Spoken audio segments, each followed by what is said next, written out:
नमस्कार, मैं प्रवीण कुमार आप सभी का बहुत बहुत स्वागत करता हूं। कैसे हैं आप लोग। इस वीडियो में हम लोग एक्सरसाइज 5.8 के क्वेश्चंस को सॉल्व करने वाले हैं, जो कि रॉलेस थ्योरम और मीन वैल्यू थ्योरम पे आधारित है। तो सबसे पहले हम लोग रॉलेस थ्योरम और मीन वैल्यू थ्योरम को समझेंगे, फिर इसके सारे क्वेश्चंस को सॉल्व करेंगे।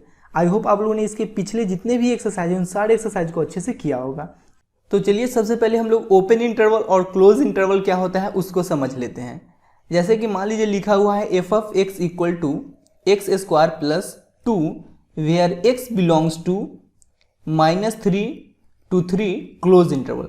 तो इसका मतलब क्या है? इसका मतलब है कि यहाँ पे x का वैल्यू -3 या -3 से बड़ा, 3 या 3 से छोटा कुछ भी हो सकता है। x का जो वैल्यू है वो -3 भी हो सकता है, 3 भी हो सकता है, और इसके बीच का जो भी वैल्यू है वो भी हो सकता है। लेकिन लिखा रहा है x belongs to -3 to 3 open interval. तो इसका मतलब क्या है? इसका मतलब है कि यहाँ पे x का जो वैल्यू है वो -3 और 3 को छोड़कर इसके बीच का जो भी वैल्यू है वो हो सकता है।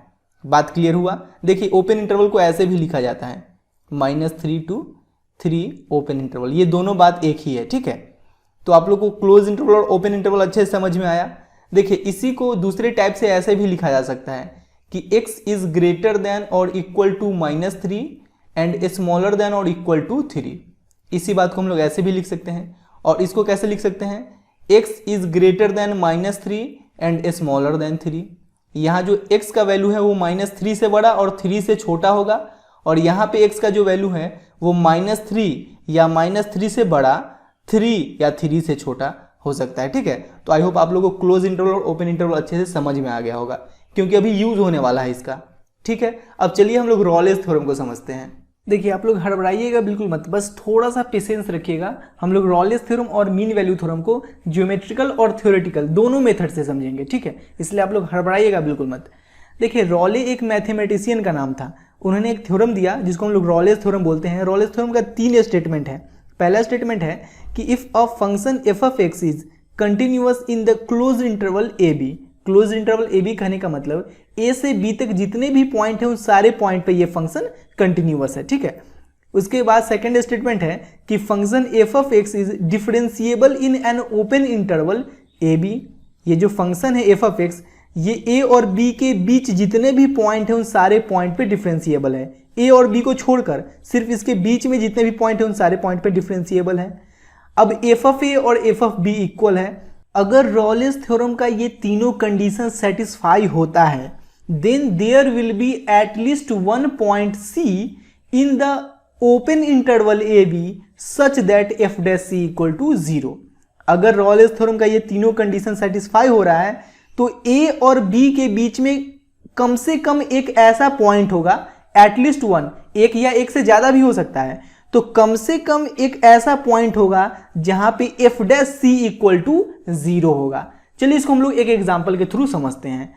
जैसे कि यहाँ पे F of x equal to x square plus 2 दे रखा है, where x belongs to -2 to 2 close interval. ठीक है, अब रॉलेस थ्योरम का पहला कंडीशन क्या है कि जो फंक्शन है वो क्लोज इंटरवल में कंटिन्यूअस होना चाहिए। और जैसा कि आप लोगों को पता है कि ये एक पॉलिनोमियल फंक्शन है और polynomial function always continuous function होता है। तो पहला कंडीशन यहाँ पे लिखिए कि F of x equal to x square plus 2 is a polynomial function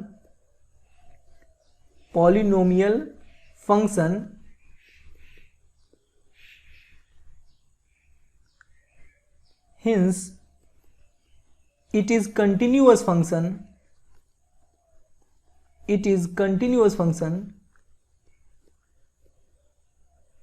continuous in close interval -2 to 2। ठीक है, -2 से 2 तक जितने भी पॉइंट है उन सारे पॉइंट पे ये कंटिन्यूअस होगा। आप लोग को यहाँ पे left hand limit, right hand limit ये सब निकालने का कोई जरूरत नहीं है, बस इतना स्टेटमेंट आप लोग लिखिएगा। ठीक है, अब सेकेंड पॉइंट है कि फंक्शन ओपन इंटरवल में डिफरेंशिएबल होना चाहिए। ओपन इंटरवल में यानी कि ए और बी को छोड़कर इसके बीच में जितने भी पॉइंट हैं उन सारे पॉइंट पे डिफरेंशिएबल होना चाहिए। तो हम लोग डिफरेंशिएबिलिटी कैसे चेक करते थे? लेफ्ट हैंड डेरिवेटिव निकालते थे, फिर राइट हैंड डेरिवेटिव निकालते थे। अगर दोनों इक्वल है यानी कि फंक्शन दिए हुए पॉइंट पे डिफरेंशिएबल है। लेकिन यहाँ पे ऐसा कुछ नहीं करना है। सबसे पहले हम लोग फंक्शन को डिफरेंशिएट कर लेंगे। एफ डैश एक्स यहाँ पे निकालिएगा तो एक्स स्क्वायर का डिफरेंशिएशन 2x और 2 कांस्टेंट है तो इसका 0, तो ये आ गया 2x। अब देखिए -2 से 2 के बीच का कोई भी वैल्यू यहाँ पे x के जगह रखिए तो ये कुछ ना कुछ फाइनाइट वैल्यू देगा। जैसे -2 और 2 के बीच का वैल्यू यहाँ पे रखिए 0, तो 2 इंटू 0 0 आ रहा है जो कि एक फाइनाइट वैल्यू है। -2 और 2 के बीच का वैल्यू 1 रखिए x के जगह, तो 2 इंटू 1 2 जो कि एक फाइनाइट वैल्यू है। यानी कि ये जो फंक्शन है वो -2 से 2 के बीच में जितने भी पॉइंट हैं उन सारे पॉइंट पे डिफरेंशिएबल है। बात क्लियर हो रहा है कि नहीं? जैसे मान लीजिए लिखा रहा था f of x equal to √x+1, ठीक है, √x+1 लिखा रहा था। तो ये जो फंक्शन है वो कंटिन्यूअस है, जितने भी पॉइंट होगा उन सारे पॉइंट पे कंटिन्यूअस है। लेकिन अगर हम लोग f' निकालेंगे तो ये क्या आएगा 1/√x+1। अब देखिए -2 से 2 के बीच का एक वैल्यू हम लोग ले लेते हैं -1। अब यहां पे अगर -1 रखिएगा तो -1 + 1 0, नीचे आ गया 0।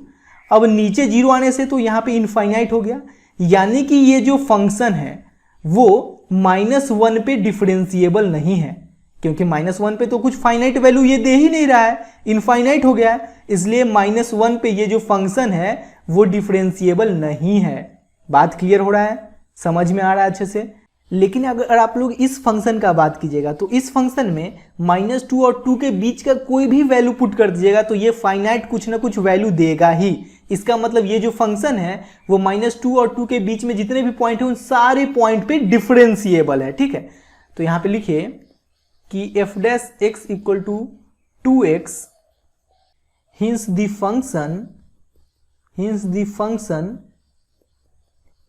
फंक्शन is differentiable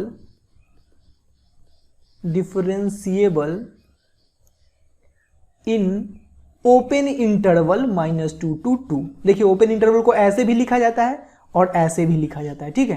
तो आप लोग दोनों में से किसी भी तरीका का यूज कर सकते हैं।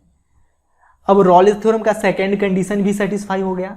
अब थर्ड कंडीशन है कि f of a और f of b इक्वल होना चाहिए।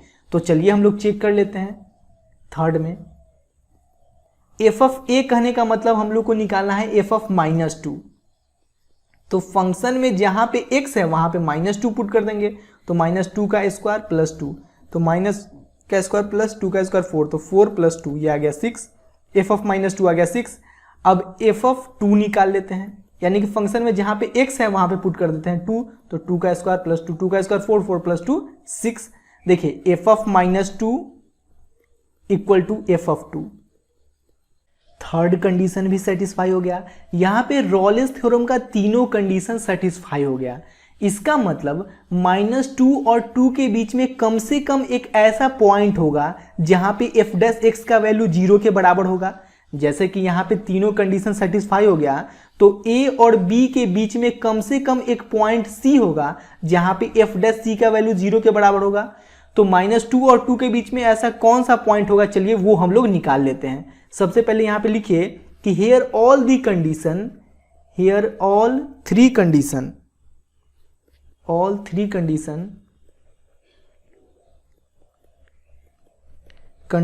Of Rolle's theorem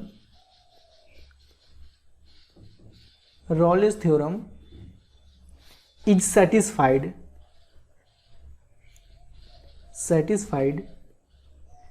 therefore there exist at least one value of c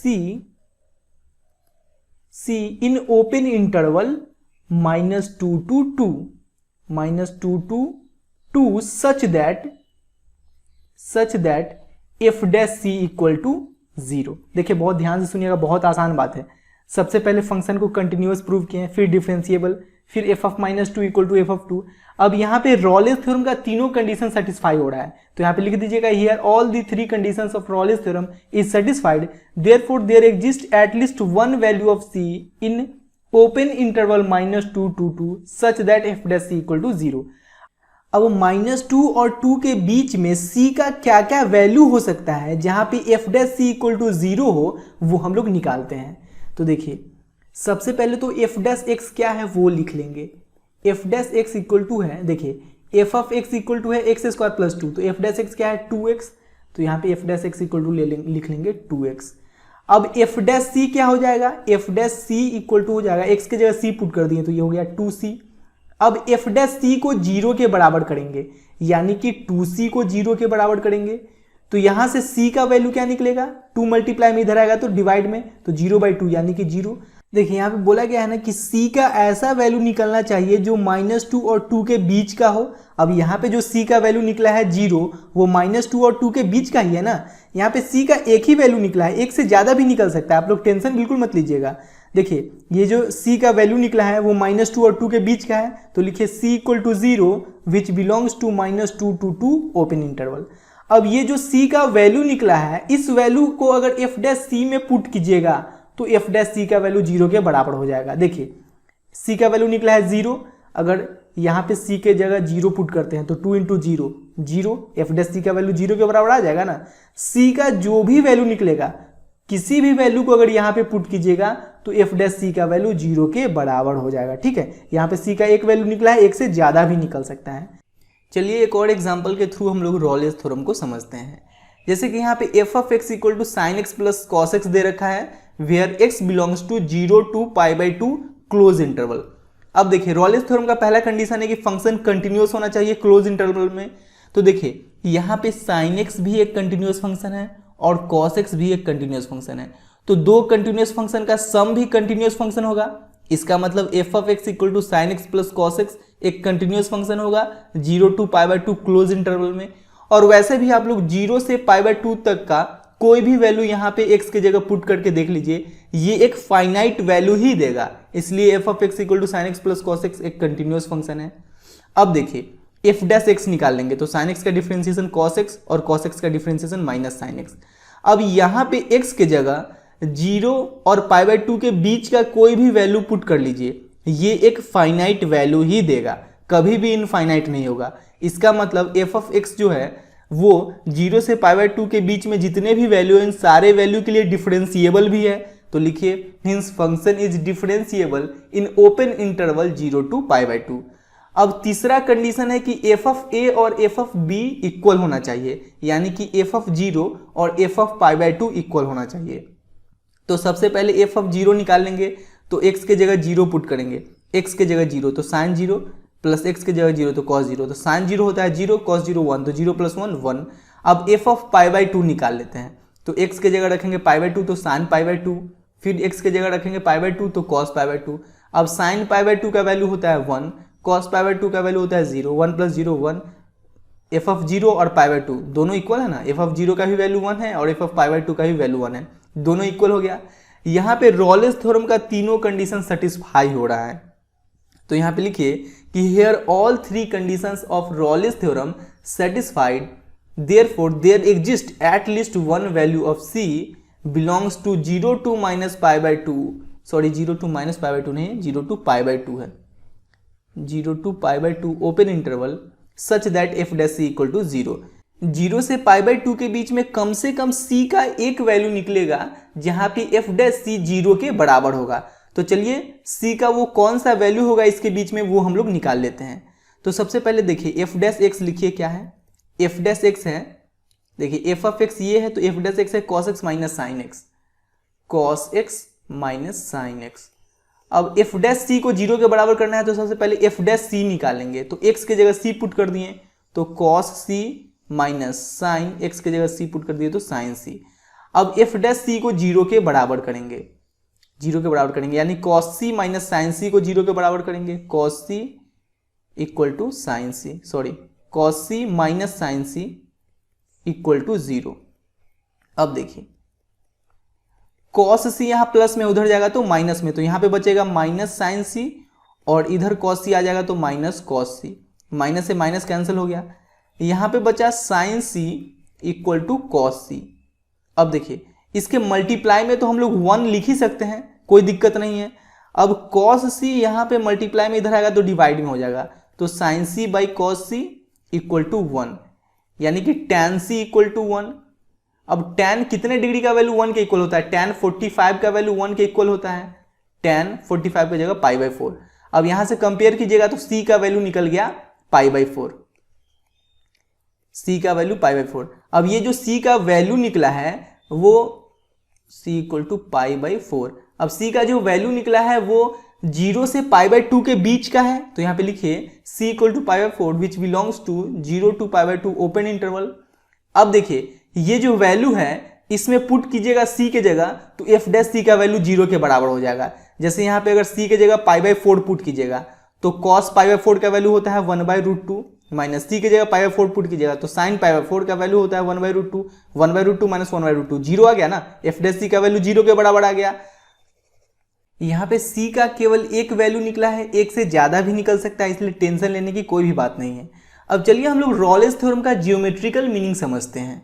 मान लेते हैं कि y equal to F of X एक फंक्शन है जिसका ये ग्राफ है, ये x एक्सिस है, ये y एक्सिस है, ये पॉइंट a है और ये पॉइंट b है। अब रॉलेस थ्योरम सेटिस्फाई होने के लिए तीन कंडीशन है।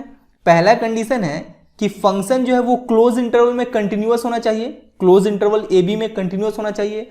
देखिए ये जो ग्राफ है वो यहां से लेकर यहां तक में कहीं पे ब्रेक नहीं हो रहा है, कहीं पे ब्रेक नहीं ना हो रहा है। और आप लोगों को मैं बता रखा हूं कि अगर फंक्शन का ग्राफ बिना पेन उठाए ड्रॉ किया जाए, कहीं भी ब्रेक ना हो, तो फंक्शन जो है वो कंटिन्यूअस होता है। तो देखिए पॉइंट ए से पॉइंट बी तक इस फंक्शन का ग्राफ ड्रॉ करने के लिए कहीं भी पेन उठाने का जरूरत नहीं है, यानी कि ये जो फंक्शन है वो ए से बी तक जितने भी पॉइंट है उन सारे पॉइंट पे कंटिन्यूअस होगा। तो लिखिए y equal to F of x is continuous, ध्यान से समझिएगा, हर एक पॉइंट अच्छे से समझ में आएगा, continuous in close interval A B. अब दूसरा कंडीशन है कि फंक्शन जो है वो ओपन इंटरवल ए बी में डिफरेंशिएबल होना चाहिए। ओपन इंटरवल ए बी कहने का मतलब ए और बी को छोड़कर इसके बीच में जितने भी पॉइंट हैं इन सारे पॉइंट पे डिफरेंशिएबल होना चाहिए। देखिए किसी भी फंक्शन का कंटिन्यूटी हम लोग थ्योरेटिकल मेथड से कैसे सॉल्व करते थे? पहले लेफ्ट हैंड लिमिट, फिर राइट हैंड लिमिट, फिर एफ ऑफ ए निकालते थे। अगर तीनों इक्वल है यानी कि फंक्शन x इक्वल टू ए पे कंटिन्यूअस है। लेकिन अगर ग्राफ से देखना रहता है तो हम लोग कैसे देखते हैं कि फंक्शन कहीं पे ब्रेक नहीं होना चाहिए, कहीं पे ब्रेक नहीं हो रहा है फंक्शन, इसका मतलब फंक्शन जो है वो कंटिन्यूअस है। अब डिफरेंशिएबिलिटी हम लोग कैसे चेक करते थे? डिफरेंशिएबिलिटी चेक करने के लिए हम लोग सबसे पहले लेफ्ट हैंड डेरिवेटिव निकालते थे, फिर राइट हैंड डेरिवेटिव निकालते थे।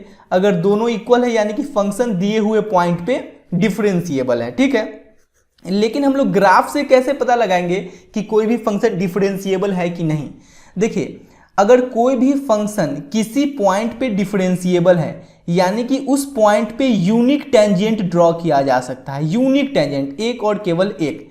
जैसे मान लीजिए किसी फंक्शन का ये ग्राफ है, ठीक है, किसी फंक्शन का ये, मान लेते हैं किसी फंक्शन का ये ग्राफ है, ठीक है। अब यहां पे है मान लीजिए -5।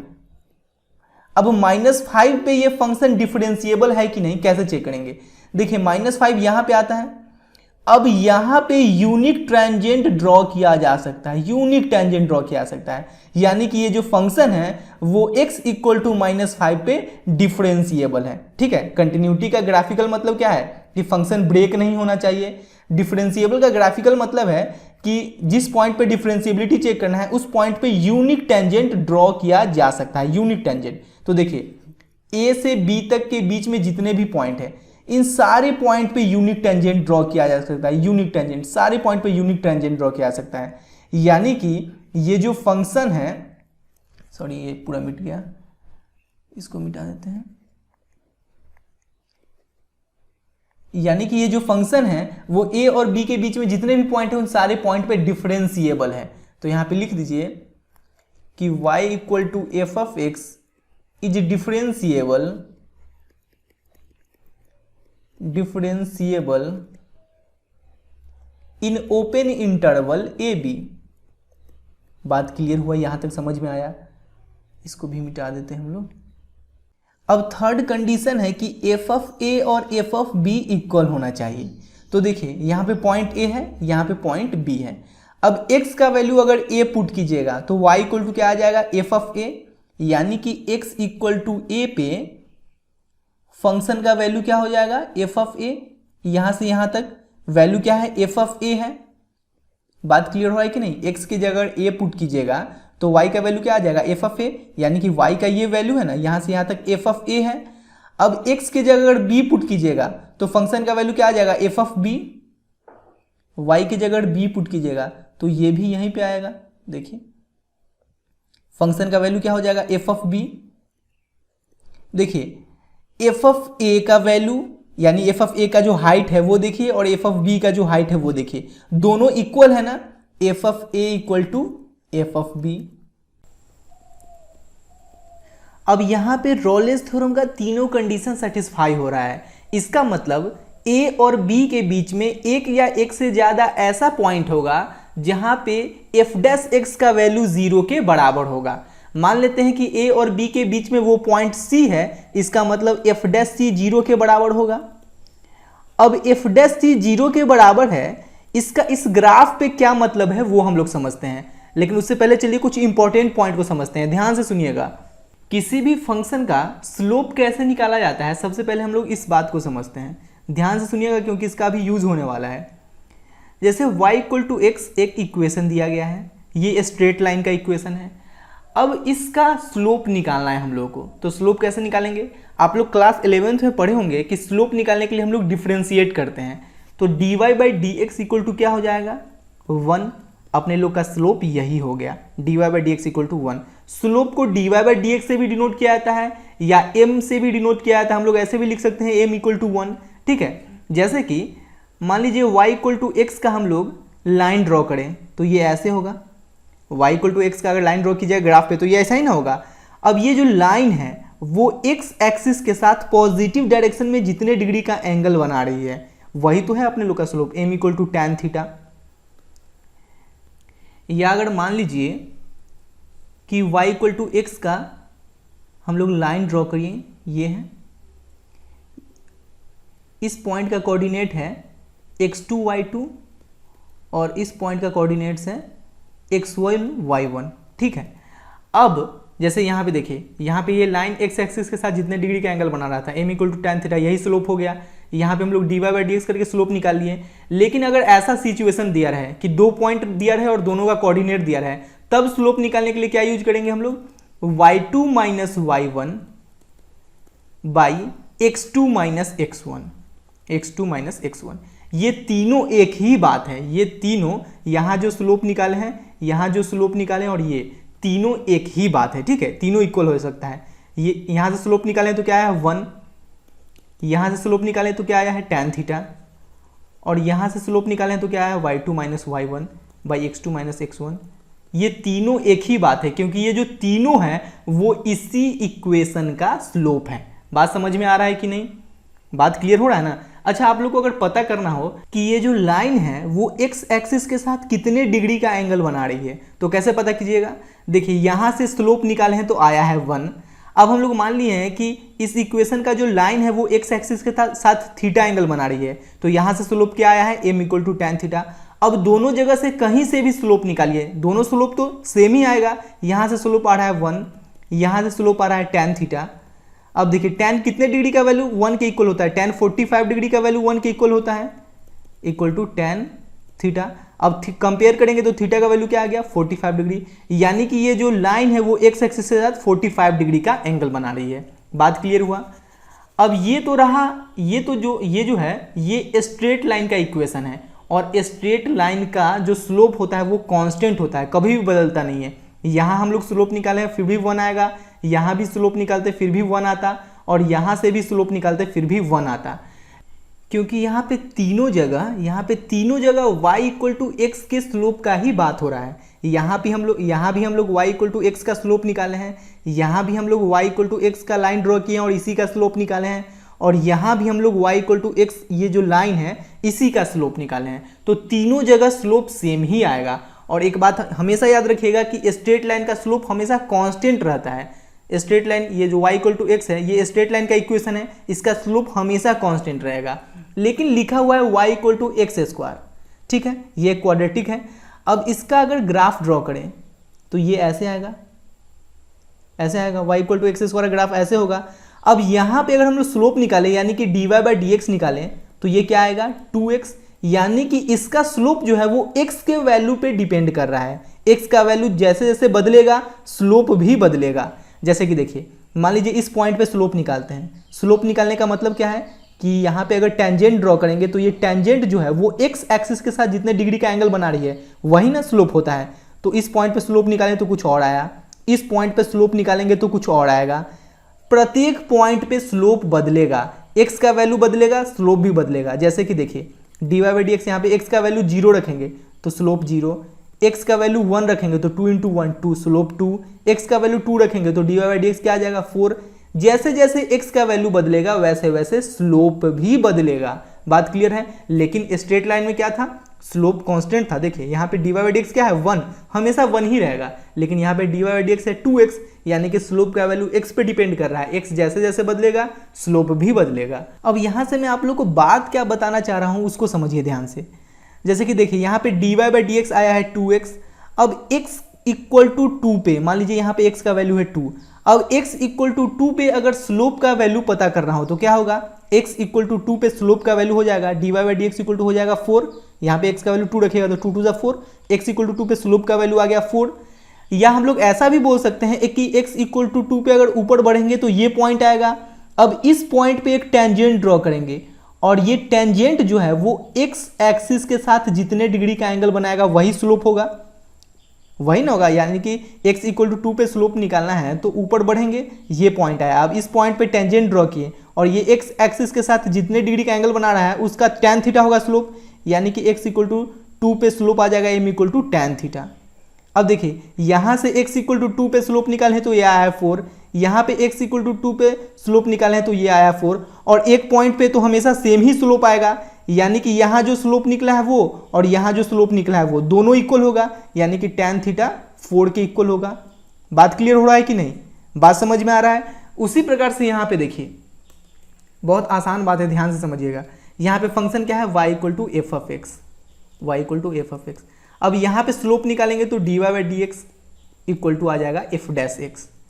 अब यहाँ पे a और b के बीच में एक पॉइंट c है, मान लेते हैं यहाँ पे पॉइंट c है। अब इस पॉइंट पे अगर हम लोग स्लोप निकालें तो कैसे निकालेंगे, जैसे कि देखिए यहाँ पे d Y by D x आया है 2x, अब x इक्वल टू 2 पे अगर स्लोप निकालना है तो x की जगह 2 रख दिए हैं।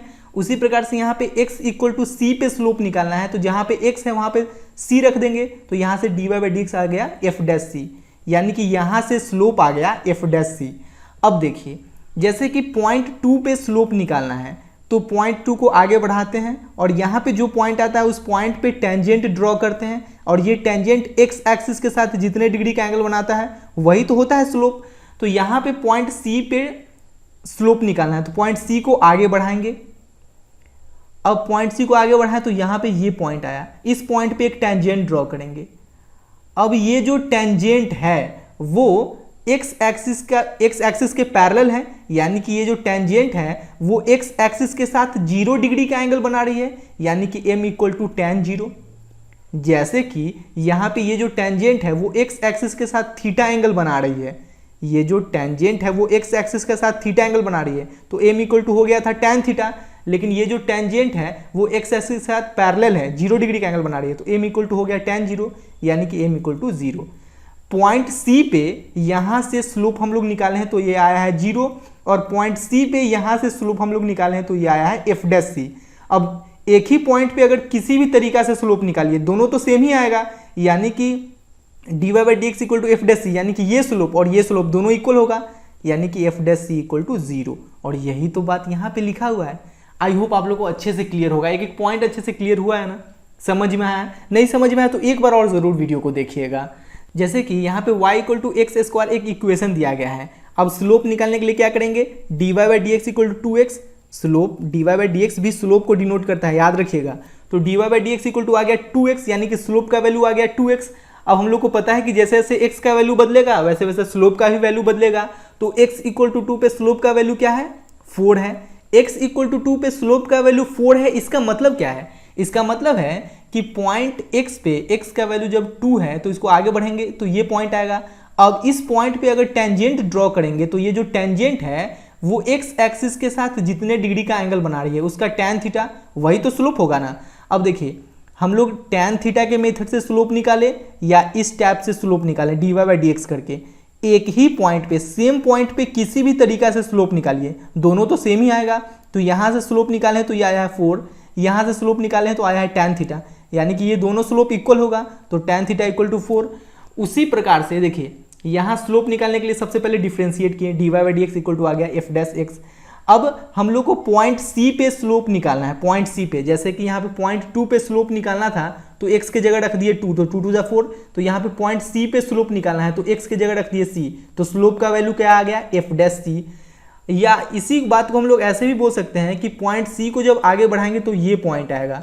अब इस पॉइंट पे अगर टेंजेंट ड्रॉ करेंगे और ये जो टेंजेंट है वो एक्स एक्सिस के साथ जितने डिग्री का एंगल बना रही है उसका टैन थीटा वही तो स्लोप होगा। तो ये जो टेंजेंट है वो एक्स एक्सिस के साथ 180 डिग्री का एंगल बना रही है, पैरेलल है, ऐसा बोल सकते हैं कि 0 डिग्री का एंगल बना रही है। तो m इक्वल टू हो गया टैन 0 और टैन 0 का वैल्यू होता है 0, यानी कि पॉइंट सी पे स्लोप निकाले हैं तो यहाँ से आया है 0 और पॉइंट सी पे स्लोप निकाले तो यहाँ से आया है एफ डैश सी।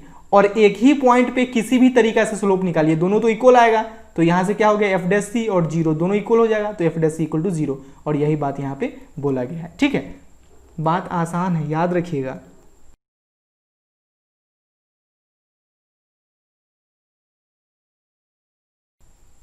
देखिए मीन वैल्यू थ्योरम वेरीफाई होने के लिए मात्र 2 कंडीशन है। पहला कंडीशन है कि फंक्शन जो है वो क्लोज इंटरवल ए बी में कंटिन्यूअस होना चाहिए, फंक्शन जो है वो ओपन इंटरवल ए बी में डिफरेंशिएबल होना चाहिए। जैसे रॉलेस थ्योरम में तीसरा कंडीशन भी था कि एफ ऑफ ए और एफ ऑफ बी इक्वल होना चाहिए। यहाँ पे ऐसा कुछ नहीं है, यहाँ पे बस 2 कंडीशन है कि function close interval A B में कंटिन्यूअस होना चाहिए, ओपन इंटरवल ए बी में डिफरेंशिएबल होना चाहिए। अगर ये दोनों कंडीशन सेटिस्फाई हो रहा है तब ए और बी के बीच में एक या एक से ज़्यादा ऐसा पॉइंट होगा, मान लेते हैं वो पॉइंट सी है, such that F dash C equal to F of b minus f of a by b minus a. चलिए इसको एक एग्जाम्पल के थ्रू समझते हैं, फिर इसका हम लोग ज्योमेट्रिकल मीनिंग भी समझेंगे। देखिए यहाँ पे बोला जा रहा है कि verify mean value theorem for f of x equal to 3x square plus 5x plus 7 where x belongs to 1 to 3 close interval. अब मीन वैल्यू थ्योरम वेरीफाई होने के लिए पहला कंडीशन क्या है कि फंक्शन क्लोज इंटरवल में कंटिन्यूअस होना चाहिए। अब ये जो है ये एक पॉलिनोमियल फंक्शन है और polynomial function always continuous function होता है, इसलिए 1 से 3 तक जितने भी पॉइंट हैं इन सारे पॉइंट पे ये फंक्शन कंटिन्यूअस होगा। तो यहाँ पे लिखिए f of x equal to 3x square plus 5x plus 7 is continuous in close interval A B. अब देखिए एफ डैश एक्स निकालेंगे तो यह आ जाएगा 6x प्लस 5। अब 1 और 3 के बीच में यानी 1 और 3 के बीच का कोई भी वैल्यू यहाँ पे x की जगह पुट कीजिएगा तो एफ डैश एक्स कुछ ना कुछ फाइनाइट वैल्यू ही देगा। अब कुछ ना कुछ फाइनाइट वैल्यू दे रहा है, इसका मतलब 1 और 3 के बीच में जितने भी पॉइंट है उन सारे पॉइंट पे ये फंक्शन डिफरेंशिएबल भी है। तो लिखिए f dash x equal to 6x plus 5 hence function is differentiable in open interval A B. अब यहाँ पे मीन वैल्यू थ्योरम का दोनों कंडीशन सेटिस्फाई हो रहा है। Here both conditions of mean value theorem satisfied, therefore there exist at least one value of c such that f dash c equal to f of b minus f of a by b minus a। अब हम लोग को c का value निकालना है जो 1 और 3 के बीच का है। तो कैसे निकालेंगे, देखिए यहाँ पे अगर a का बात किया जाए तो a क्या है, a है 1, हेयर a इक्वल टू 1। अगर b का बात किया जाए तो b क्या है, यहाँ पे b है यहाँ पे 3, b इक्वल टू 3। अब देखिए सबसे पहले एफ डैश सी निकाल लेते हैं। तो एफ डैश सी के लिए एफ डैश एक्स चाहिए। एफ डैश एक्स क्या है, एफ डैश एक्स है 6x प्लस 5। ध्यान से सुनिएगा बात को, बहुत आसान है, 6x प्लस 5। अब यहाँ से एफ डैश सी निकालेंगे तो ये आ जाएगा 6x के जगह सी पुट कर देंगे 6c प्लस 5। ठीक है, अब देखिए अपने लोग को क्या चाहिए, एफ ऑफ बी, बी का वैल्यू क्या है 3, यानी कि अपने लोग को चाहिए एफ ऑफ 3। तो एफ ऑफ 3 कैसे निकालेंगे, एफ ऑफ एक्स में जहाँ जहाँ पे एक्स है, एफ ऑफ एक्स में जहाँ जहाँ पे एक्स है वहाँ पे 3 पुट कर देंगे। एफ ऑफ 3 निकालने के लिए यहाँ पे एक्स की जगह 3 पुट कर देंगे और यहाँ पे एक्स की जगह 3, तो ये हो जाएगा 3 इंटू 3 का स्क्वायर प्लस 5 इंटू 3, 3 इंटू 3 का स्क्वायर प्लस 5 इंटू 3 प्लस और क्या है प्लस है 7। तो एफ ऑफ 3 क्या निकल जाएगा, देखिए 3 का स्क्वायर 9 3 जा 27 प्लस 5 3 जा 15 प्लस 7। ये आ जाएगा 49। अब निकाल लेते हैं एफ ऑफ ए, यानी कि एफ ऑफ ए की जगह क्या है 1, तो एफ ऑफ 1 निकाल लेते हैं। एफ ऑफ 1 निकालेंगे तो 3 इंटू यहाँ पे x था तो x की जगह 1 रखेंगे तो 1 का स्क्वायर प्लस 5 इंटू यहाँ पे x था तो x की जगह 1 plus 7, 3 into 1 3, 3 plus 5 8, 8 plus 7 15। F of 1 निकल गया 15। अब b माइनस ए, यानी उसको बाद में लिख लेंगे। चलिए अब देखिए एफ डैश सी क्या है, f dash C equal to F of b की जगह क्या है 3, तो f of 3 minus f of a है ना, फिर एफ ऑफ ए, तो ए की जगह क्या है 1, तो f of 1 by b minus a है, यानी कि 3 माइनस 1 2। अब देखिए एफ डैश सी की जगह क्या वैल्यू रखेंगे 6c plus 5, 6c plus 5। F of 3 की जगह क्या रखेंगे 49 माइनस एफ ऑफ 1 की जगह क्या रखेंगे 15 by 2। 6c plus 5, 9 minus 5 4, 4 minus 1 3, 34 by 2 यानी कि 17। अब देखिए 6c इक्वल टू 5 को उधर शिफ्ट करेंगे तो 17 माइनस 5 12, c इक्वल टू क्या हो जाएगा 12 बाई 6 यानी कि 2। यहाँ से आ गया c का वैल्यू 2, c का वैल्यू यहाँ से आ गया 2।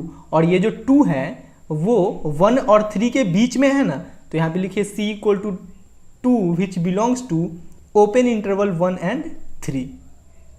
अब चलिए हम लोग मीन वैल्यू थ्योरम का ज्योमेट्रिकल मीनिंग समझते हैं। देखिए ये y equal to F of x का ग्राफ है, y equal to F of x का ग्राफ है। ये x एक्सिस है, ये y एक्सिस है, यहाँ पे पॉइंट a है और यहाँ पे पॉइंट b है। तो मीन वैल्यू थ्योरम का पहला कंडीशन है कि फंक्शन जो है वो क्लोज इंटरवल ए बी में कंटिन्यूअस होना चाहिए।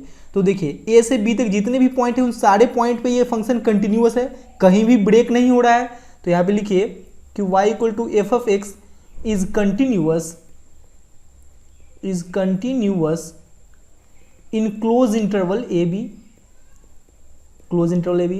दूसरा कंडीशन है कि A और B के बीच में जितने भी पॉइंट हैं उन सारे पॉइंट पे ये फंक्शन डिफरेंशिएबल होना चाहिए। तो देखिए A और B के बीच में जितने भी पॉइंट हैं उन सारे पॉइंट पे यूनिक टेंजेंट तो ड्रॉ किया जा सकता है ना। डिफरेंशिएबिलिटी का तो यही ना मतलब है ज्योमेट्रिकल, कि किसी पॉइंट पे अगर कोई फंक्शन डिफरेंशिएबल है तो उस पॉइंट पे यूनिक टेंजेंट आप लोग ड्रॉ कर सकते हैं। तो ए और बी के बीच में जितने भी पॉइंट हैं उन सारे पॉइंट पे यूनिक टेंजेंट ड्रॉ किया जा सकता है, क्या आ सकता है ना। जैसे मान लीजिए यहाँ पे टेंजेंट ड्रॉ करना है तो ऐसे हम लोग ड्रॉ कर लेंगे, यहाँ पे टेंजेंट ड्रॉ करना है तो ऐसे हम लोग कर लेंगे, ठीक है। तो जितने भी पॉइंट है ए और बी के बीच में उन सारे पॉइंट पे यूनिक टेंजेंट ड्रॉ किया जा सकता है, यानी कि y equal to F of x जो है वो ए और बी के बीच जितने भी पॉइंट है उन सारे पॉइंट पे डिफरेंशिएबल है। तो लिखिए y equal to F of x is differentiable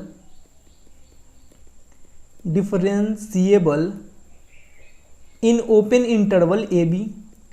अब मीन वैल्यू थ्योरम का अगर ये दोनों कंडीशन सेटिस्फाई हो रहा है, इसका मतलब ए और बी के बीच में एक या एक से ज़्यादा पॉइंट होगा जहाँ पे मान लेते हैं वो पॉइंट सी है, such that F dash C equal to F of b minus f of a by b minus a होगा। अब इसका क्या मतलब है वो हम लोग ग्राफ से समझते हैं। देखिए जैसे कि यहाँ पे पॉइंट ए है, यहाँ पे x का वैल्यू a है तो y का वैल्यू क्या होगा, x के जगह a रखेंगे तो y का वैल्यू हो जाएगा f ऑफ a, तो यहाँ पे कोऑर्डिनेट है a f ऑफ a। अब यहाँ पे x का वैल्यू है b, यहाँ पे x का वैल्यू है b, तो यहाँ पे b पुट करेंगे तो y का वैल्यू क्या आ जाएगा f ऑफ b, यहाँ पे b पुट करेंगे तो y का वैल्यू आ जाएगा f ऑफ b। बात क्लियर हो रहा है कि नहीं, समझ में आ रहा है ना अच्छे से, ठीक है। या ये है इस पॉइंट का कोऑर्डिनेट है a f ऑफ a, पहले x कोऑर्डिनेट फिर y कोऑर्डिनेट लिखते हैं ना, तो x का यहाँ पे वैल्यू है a, अब y का वैल्यू क्या है, x के जगह a रखेंगे तो y का वैल्यू f ऑफ a। अब यहाँ पे x का वैल्यू है b, तो x के जगह b रखेंगे तो y का वैल्यू क्या आ जाएगा f ऑफ b। ये अब देखिए, अब यहाँ पे बोला जा रहा है कि a और b के बीच में एक पॉइंट है c, मान लेते हैं ये पॉइंट यहाँ पे है, ठीक है। और पॉइंट C यहाँ पे इस प्रकार से है कि f dash C equal to F of b minus f of a by b minus a हो रहा है। जैसे कि y इक्वल टू मान लीजिए एक्स स्क्वायर एक फंक्शन दिया गया है, अब इसका हम लोग को स्लोप निकालना है तो D Y by D x equal to करते हैं 2x। अब ये जो स्लोप है वो x पे डिपेंड करता है, x का जैसे वैल्यू बदलेगा स्लोप भी बदलेगा। मान लीजिए x इक्वल टू 2 पे हम लोग को स्लोप निकालना है तो D Y by D x equal to क्या हो जाएगा, x के जगह 2 पुट कर देंगे तो 2 2 जा 4, d Y by D x आ गया 4, यानी स्लोप आ गया 4। उसी प्रकार से यहाँ पे y equal to F of x का ये ग्राफ है, अब यहाँ पे हम लोग को स्लोप निकालना है तो dy by D x equal to क्या हो जाएगा, एफ डैश एक्स।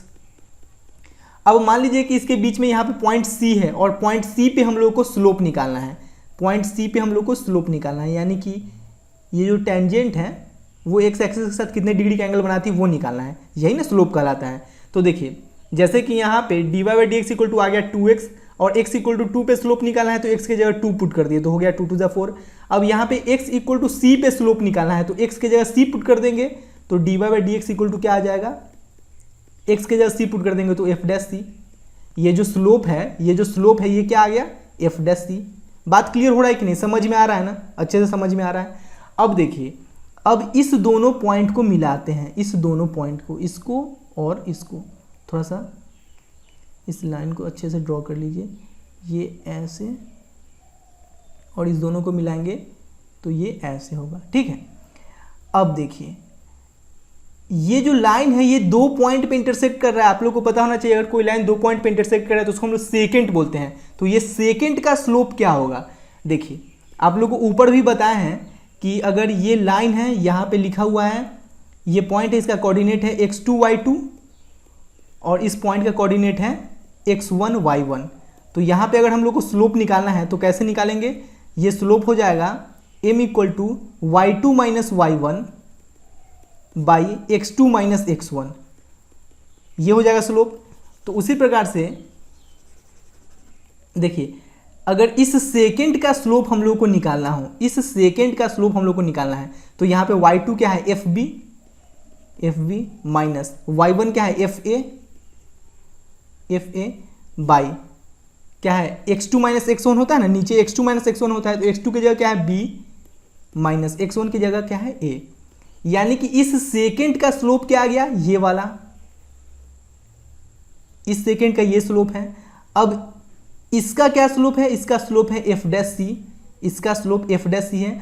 अब देखिए ये दोनों स्लोप पैरेलल है ना, पैरेलल है यानी कि ये दोनों स्लोप इक्वल है। अब ये दोनों स्लोप इक्वल है तो इसका स्लोप है एफ डैश सी और इसका स्लोप है ये f b minus f a by b minus a, तो ये दोनों इक्वल होगा और यही तो बात यहाँ पे लिखा हुआ है।